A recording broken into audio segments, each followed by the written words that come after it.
One of the best pieces of advice I've ever received in my entire life was from a meditation teacher named Joseph Goldstein. I was asking him about the utility of worry. In the specific context, I was talking about whether it makes sense to worry about missing a flight. And I was arguing to him that, look, you Buddhists are always talking about how thoughts are just thoughts. They don't necessarily have any connection to reality. But the fact is, if I miss my flight, I'm screwed.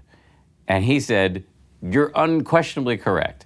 But there's a certain amount of worry that makes sense and a certain amount of worry that doesn't. So on the 17th time that you're worrying about missing your flight and all of the horrible ramifications, maybe ask yourself a simple question. Is this useful?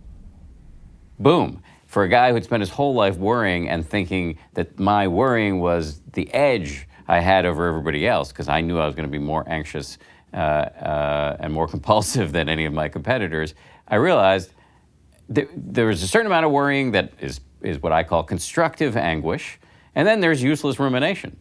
That's just making you miserable. It's not like I'm 100% mindful all the time. I still do an enormous amount of stupid shit. And if my wife was here, she would give you the 90% still a moron spiel. There's just no question that I'm still an idiot in lots of ways. But I'm less of an idiot and less of a jerk and more thoughtful and more focused and calmer.